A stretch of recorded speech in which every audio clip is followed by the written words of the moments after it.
গেছিল বাইরে একটু খেলাধুলা করতে। তা এসে হাত মুখ ধুইছে, নাও এই যে তোমাদেরকে দিলাম ফুলকো ফুলকো পিঠা খাও। ও বাবা অবাক হয়ে গেছে। ও আম্মু, আম্মু রে তুমি কখন বানাইলে? ও আম্মু, আম্মু রে তুমি কত ভালো, কত কথা করছে খুশির ঠেলায়। ঠেলা চোটে মনে হচ্ছে আমি উল্টে উল্টে পড়ে যাচ্ছি ওগার কথাবার্তারা শুনে। মানে আসলে একটা কথা কি, বাচ্চাদেরকে যদি এরকমের পিঠা তারপরে অন্য অন্য জিনিস যদি সন্ধ্যার সময় নাস্তা দেওয়া যায়, ওরা কিন্তু মনের খুশির ঠেলায় নিচে ওঠে। তা আমি এইখানে 2 কাপের মতো হচ্ছে চাউলের গুঁড়ো নিয়েছি, আতপ চাউলের শুকনো ঝনঝনে গুঁড়ো, রোদ্দুরে দিয়ে একদম টান্না শুকাই ফেলাইছিলাম।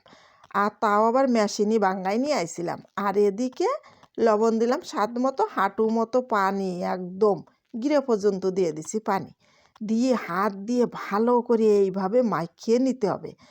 কারণ একদমই সহজ এক টিপসগুলো আপনাদের সাথে শেয়ার করছি।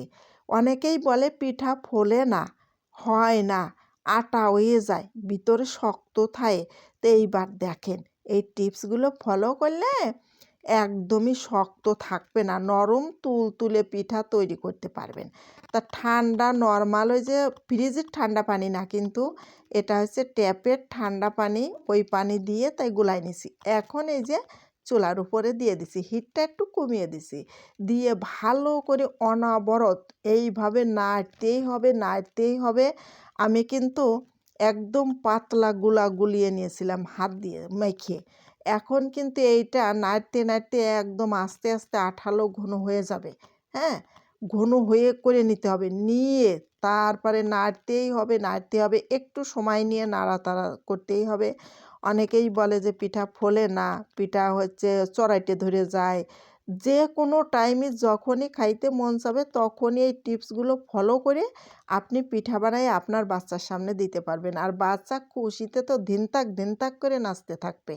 আমার ছেলে তো নাচতে থাকছিল এরকম ধিনতাক করে, করছে ওরে আম্মু তুমি কি চালাক, করলে না কখনো যে আমি পিঠা বানাবো, তা যাই পিঠা বানাবো তা করতে হবে কা তোদেরকে, হ্যাঁ বানাই দিছি সামনে খাও।